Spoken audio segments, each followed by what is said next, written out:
Hello and welcome to the third episode in the Overdose Peak Season Power Series. We've carefully designed this six-part series for those looking to elevate their peak season game at pace. In each ep, we're here to share functional and actionable insights. We encourage your curiosity and any questions you might have. Today, my co-host Zoe and I will be chatting about always on versus peak season strategies across marketing and across your website environment. You can expect the next 20 minutes of focused highlights, followed by a short and open Q&A and a final summary. Let's go. So today we're going to go through and demystify a little bit around the different strategies that businesses and retailers will implement during peak season periods and compare them against what an always-on strategy looks like. Following on from that, we'll dig into some of the trickier questions coming up at this time of the year and a little look at how loyalty and retention comes into play. As mentioned, pop your questions into the chat and we'll be answering them in the Q&A section along the way. If you do have anything towards the end, feel free to add those in as well. So let's get started. What is always on or business as usual, BAU? When we use this term to talk about marketing, we're really talking about our regular cadence of what we do throughout the year in a non-promotional period. So an always on campaign might just be, your typical setup, your arrangement of different ads that are running, campaigns across platforms like Meta, Google, TikTok, things like that. Typically, the content here as well is fairly, seasonal. It's talking about latest products, things that are relevant for your brand, but it's not, heavily promotional. When we are operating always on campaigns, we've got time to optimize. We can take learnings about what we did last month. We've got A/B testing in place so that we can compare creative strategies, audience strategies, landing page experiences, and we can make these iterative improvements to improve results over time. Budgets and how we manage budgets, they're allocated towards multiple goals. So in a typical, always on period, we're looking for things outside of revenue. Revenue is always important, but we also do want to think about longer term goals, things like brand awareness, demand, engagement. We're able to achieve multiple outcomes during an always on period for a business. The results are also driven from multiple channels working cohesively together. We're thinking about how do your direct traffic levels sit compared to organic traffic, and how is organic and paid working cohesively together. Compared to peak season, when we've got a really short amount of time to deliver really strong results, there can be a greater reliance on some of the paid marketing channels to drive that significant uplift in revenue. The customer journey for an always on time of the year can be a bit longer as well. People are taking more and more time to research.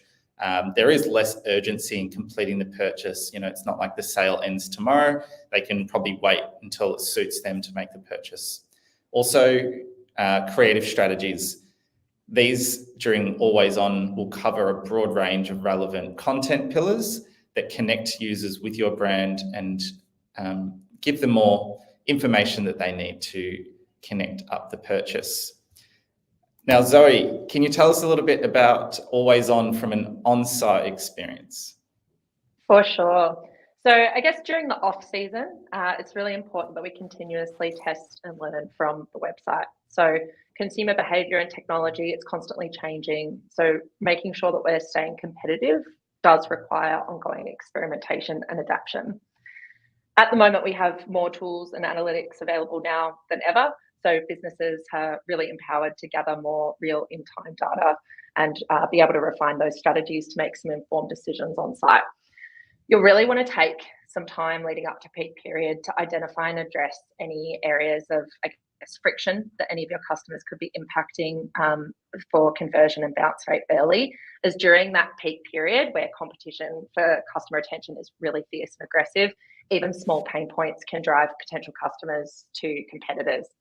So some pretty key areas to look at is site speed. Site speed's commonly thrown around.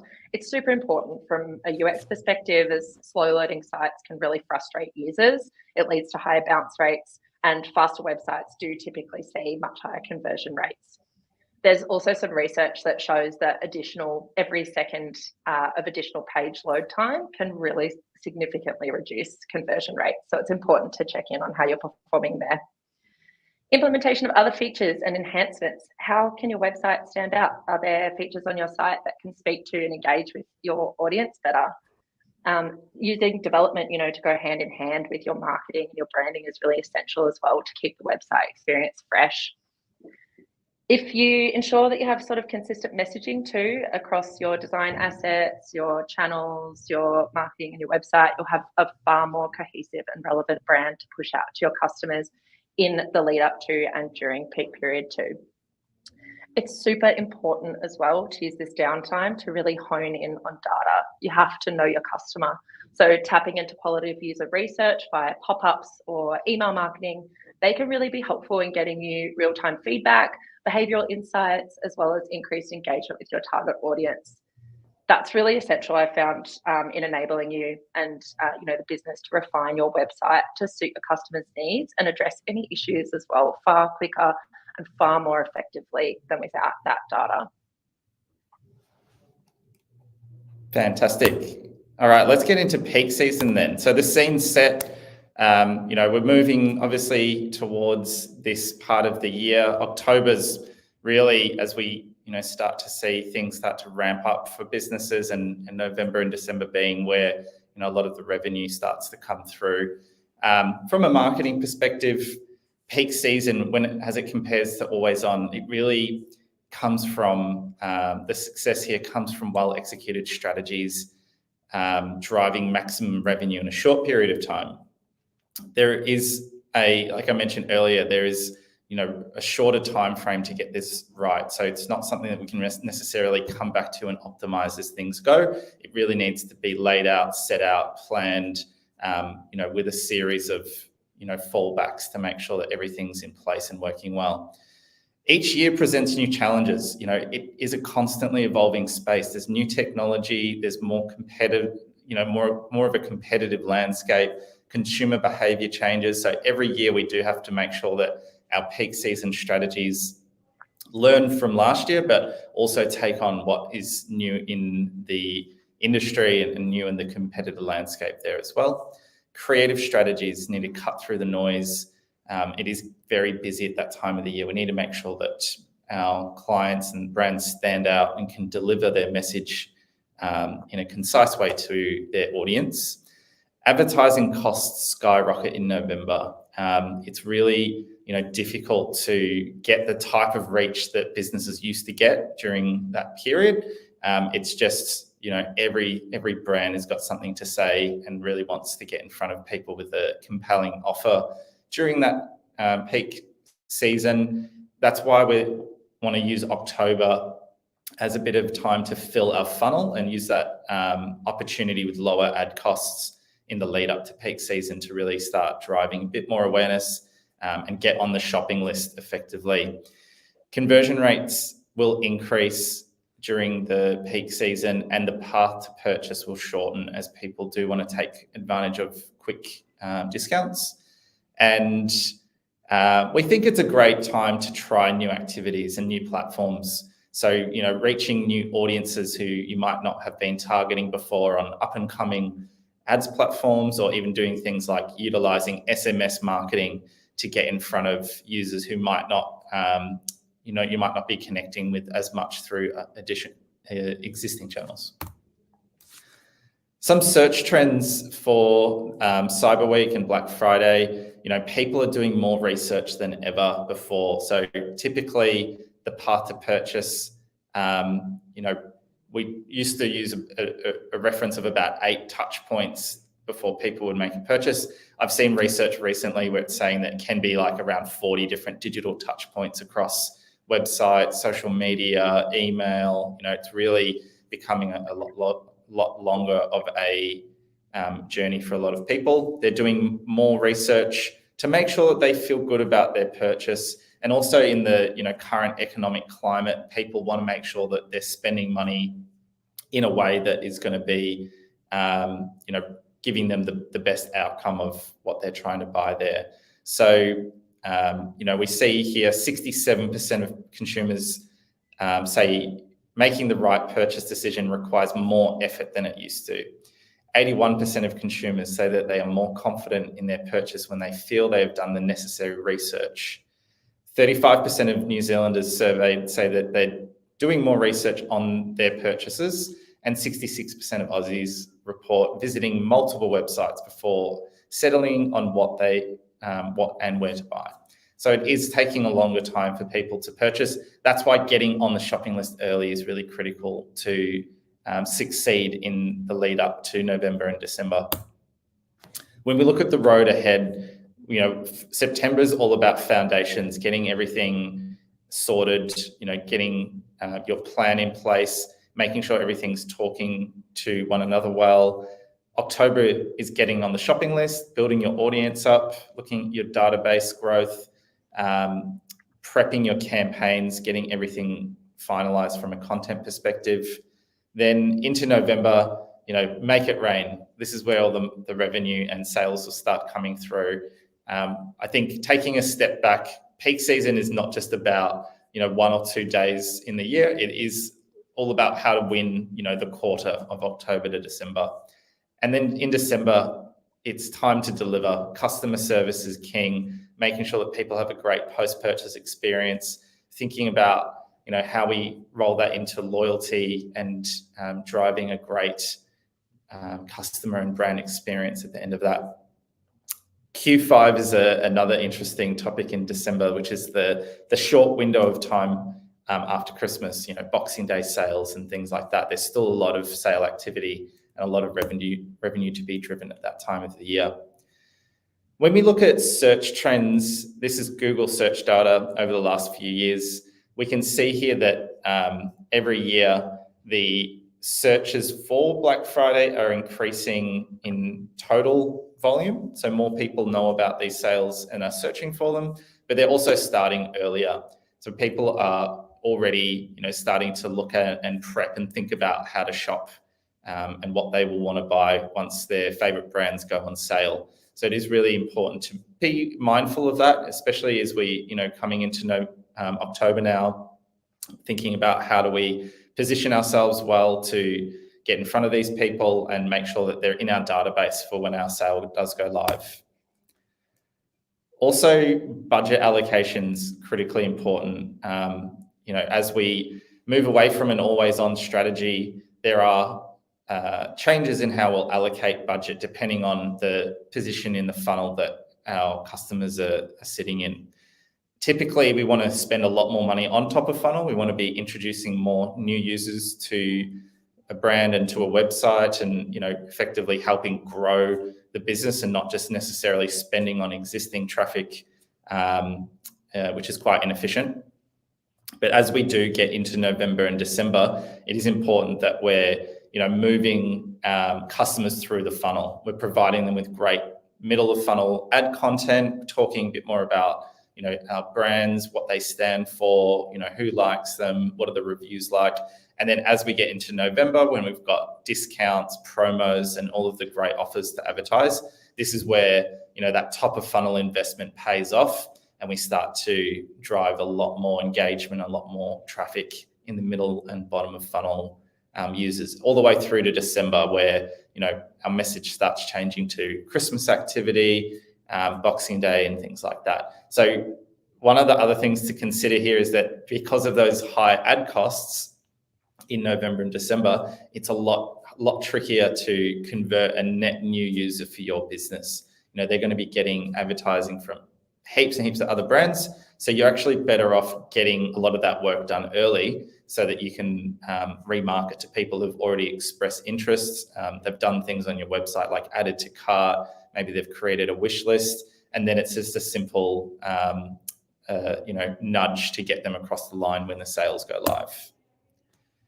Content is critically important, during the entire year of advertising, for sure. Always on creative. What we do here is we look at advertising brands across a variety of different content pillars that really represent your unique selling proposition and make people decide to shop with you versus a competitor. So we want to represent businesses effectively and make them quite desirable there. We can do a creative review that looks at, how do ads sit across this different axis of emotional benefits and advertising, why the products will obviously, make people happy when they purchase them. They'll provide some form of value to in that sense. Functional benefits, what will they actually do in a functional perspective? And then the different types of creative running in terms of, do you have static image ads? Do you have video content? Is there a bit of a mix? So we do recommend businesses review their always on creative throughout the year periodically and make sure that they've got really good coverage across these different important pillars. And a recommendation here is to refresh your ads monthly with relevant seasonal content. So that might mean like dropping in one to three new pieces of creative per month, but doing a bit more of a bulk seasonal refresh quarterly, in line with the seasons and in line with your brand vision and what you're kind of portraying yourself as there as well. How that differs to peak season. Peak season is all about your sale and getting cut through with your message. So we've got some tips here on the side here about what you can do to make sure your ads stand out, because what is happening over the last few years is that there is a lot of competition out there, and a lot of people are going to be out there advertising a similar message, similar discounts, and we want to make sure that our clients and people on the webinars list are getting great access and understanding what is out there to engage with and click on. So some of the things that are the key call outs here, just be really clear with your message. You don't want to kind of have a really complex sale and promo. You want people to be able to see this and automatically know, all right, sale's on, I get a great discount. All I need to do is click and convert. We want to make sure that you're showcasing relevant products, so people can see and connect with what exactly it is that your business or brand does. Sometimes just the straight graphics, no products can be a little bit confusing. And again, just with all the noise that is out there, it's hard to get cut through.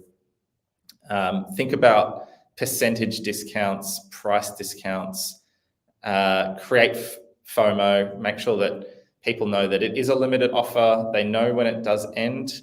It's also really good to update ads in the kind of last 3 to 5 days of the sale to say, final days messaging, ends soon, things like that.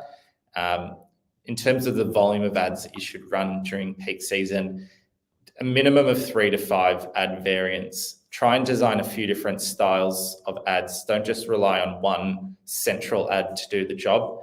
The best advertisers out there are doing multiple variants, a mixture of motion, some static, some carousels. That way you can really make sure that you're delivering a great creative experience for different customers that you might have. Other thing is to build your email lists with early access to the sale. This is becoming more and more popular. 2 weeks ahead of the sale, or even upwards to about a month, start to drive early access teaser messaging saying, we are going to go on sale. You're going to get the first access to this if you join our email database, and we'll give you, something special to reward you for that. Hey, Vinny, we've just got a question in the chat here from Nathan. He says, roughly what percentage of cost increase should we brace for as we move into peak season? Additionally, what sort of year-on-year budget increase should we factor in between October and November? Love that question, Nathan. We typically see almost about a 2 times increase in ad costs, especially on Meta. This is like your CPMs. I've actually got a little slide here. I'm just going to jump through to it because this is real data. And I feel like Very interesting. So yeah, typically we're seeing ad costs almost go 2 to 3 times higher during those peak periods. So it does get really expensive there to advertise. And in line with that, if you are looking at growing your business and you're wanting to make sure that your results are bigger than last year, yes, you will need to spend more than you did last year. And we do need to be more tactical with how we spend, because we don't want to erode additional budgets by spending during the most competitive times where ad costs are higher. So it is about having a mixture of, yes, spend more, but spend more strategically and make sure that we're doing more work across the different channels there to get the best overall outcome. Thanks for that question. We've got one more as well. All right. Sorry. What kind of targeting do you suggest when it comes to early access at signups? Yeah, that's a really good question there. Definitely lookalike audiences are a really strong place to start. So take your existing high value email database. If you've got any like VIP segments, that can be a really good thing to test as well. Using those as a seed can be really effective to get the right people on to the site, and seeing that early sign up messaging. Other than that, split testing is always a great thing to do as well. If you do have typical kind of industry interest-based audiences that have worked well in the past, no harm in trying those and just measuring what works the best. Sweet. All right, we've spoken a bit about marketing now, so I'm going to hand back over to Zoe to talk a little about on-site changes. Awesome. November and December, peak season has arrived. This is the moment that we've all been waiting for and building up to. It's super important that during these months, any of the implementation of those improvements that we touched on earlier, at least from a development perspective, are completed ahead of time. We want to ensure that we're not drastically changing the site during peak season. One, so that we don't impact any customers during their sessions on site when traffic is a lot higher. But two, so that you remain consistent with the ads that you've been running and the website experience as a whole. It's really the time now to lean into your learnings from throughout the year, maximize those key metrics like conversion rate, your average order values, and your landing pages and your funnels. We want to spend this time warming up those customers with your Cyber Weekend offering, ensuring consistency as well between the ads and your site in those spaces. So let's have a look at why people are shopping. It's expected that up to 78% of purchases on Cyber Weekend are purely for gifting. So some strategies to address this would be implementing need-based landing pages. So ensuring that you've got relevant pages, I guess, for your business, such as gift guides, gift for mum, gift for dads, kids, boys, girls, or another really good one as well is under X dollar tiers. So under 20 bucks, under 50 bucks, those are always really good. Gift cards as well as gift quizzes could also be good avenues to explore if you have those available to you. You really want to make sure that you lock down your shipping messaging. So I might just jump into a question that Shay raised just a little bit earlier about adding should brands look to add in customized peak season shipping and customer service info into their sites to help set expectations and help prevent future headaches for their teams? Absolutely. So you really want to make sure that you speak with your shipping carriers early, you know their shipping cutoff dates, and also work with your fulfillment team or your 3PL if you use that to define what that last shopping date is for customers, specifically for that shipping cutoff. I'll touch on some of the customer service recommendations that I've got in a sec, but that's a real key one. We want to be advertising that date on site wherever possible so that customers know when to order so that they can receive it prior to Christmas. You can also look at utilising sort of gift messaging or gift wrapping services at the checkout too for a more seamless experience. That's if you have that available to use or an offer that you've got. Cool. So now we're on to product recommendations. The click, it's cost you a few bucks, so it's really time to show your customer your best products. This is where we want to be focusing as much as we can on product recommendations across the site, but this is especially important if your ads are bypassing the funnel and driving customers to specific product pages. So key personalized recommendations on these pages that you can look at utilizing could be, you may also like sections, similar items recommendations, people have also purchased, or shop more products from this brand. Those are always really helpful. It is also worth exploring upsell opportunities and placements in other areas of your site. Common placements could be your mini cart or your cart, even your search, in addition to those product and category pages. Just note as well, depending on your tech stack, that too many widgets may have the possibility of impacting site speed, but generally it can really help keep people on the site and definitely expose them to more of your product and your offering. Cool, on to search. 30% of customers use search. So we have to make sure that it's working for you and your customers. This is especially important too if you're a business that has a large catalogue of products that may be difficult to navigate through without the support of search. Search engines today are super powerful. So you really want to make sure that they're optimized and ready to do that heavy lifting for you, regardless of the tech stack that you're using. It's important that you review all of those search terms that are yielding no results and see what products you can add to those based on those empty searches. Add in any frequently used synonyms as well. So don't forget region-based language, especially if your store is servicing multiple regions or countries. For example, you may want to look at pulling the same search results for words with the same meaning, like the term flip-flops, maybe interchange with thongs or jandals for our Kiwi friends, based on your region. You really also want to make sure that you're boosting any of your focus products and burying any of those less desirable end-of-line products too. And another helpful tip is to show recent searches or recently viewed products in that search bar as well.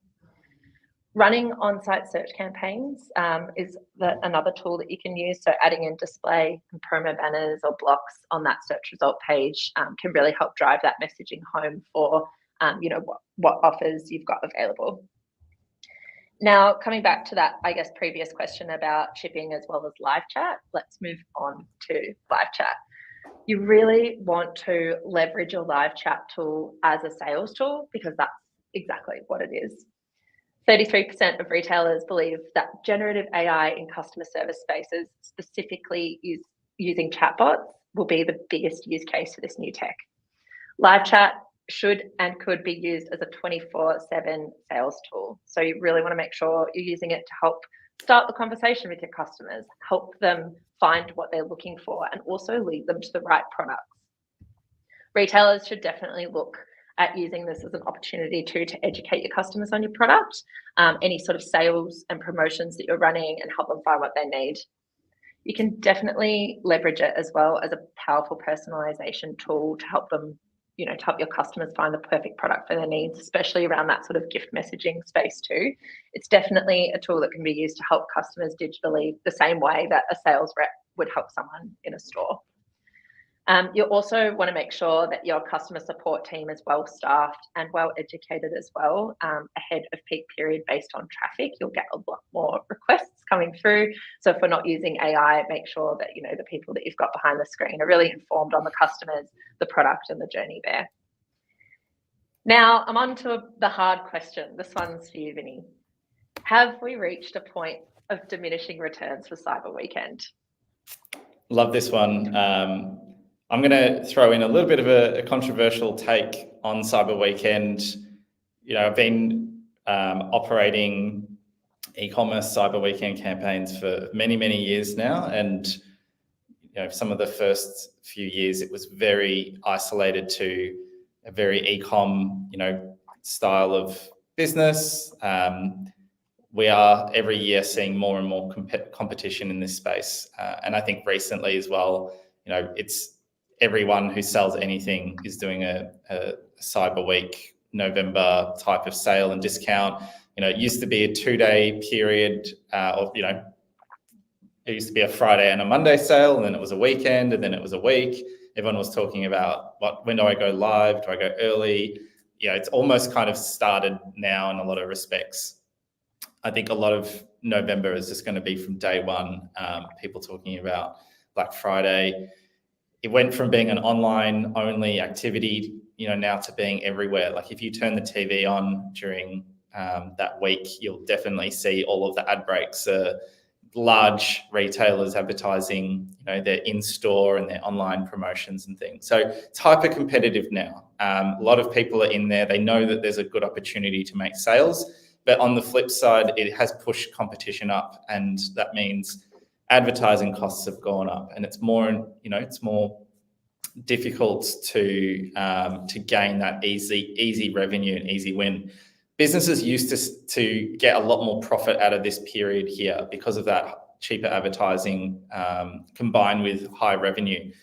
There is still a great revenue opportunity. We can see from the search volume and the user interests and the trends year on year that it's still a growing region throughout the retail calendar, and people are prepped and ready to spend money during these times.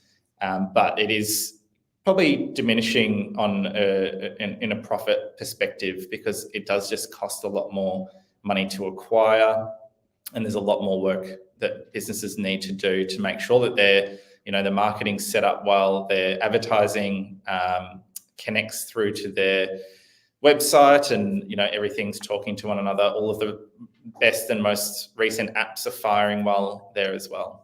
So it is a difficult thing, and on top of that, consumers are expecting significant discounts. 10% probably doesn't cut it anymore.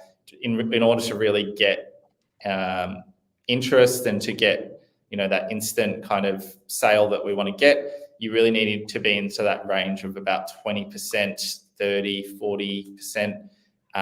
That's where people really pay attention and go, I'm very happy to get a sale and get a discount here.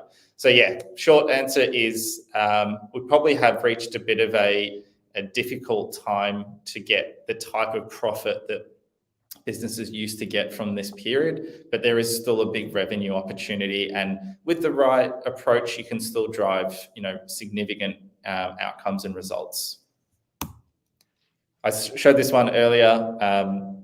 Advertising costs do go up, and it is a bit of a challenge there.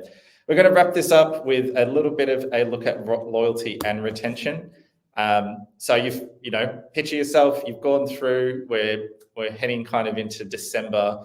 You've had some great results here. You've got lots of new customers in your database that have made sales. Now's the time to think about what next year is going to look like. How do we actually turn these people in from a one-time shopper into, a regular shopper, someone who's going to have a really good customer lifetime value with us?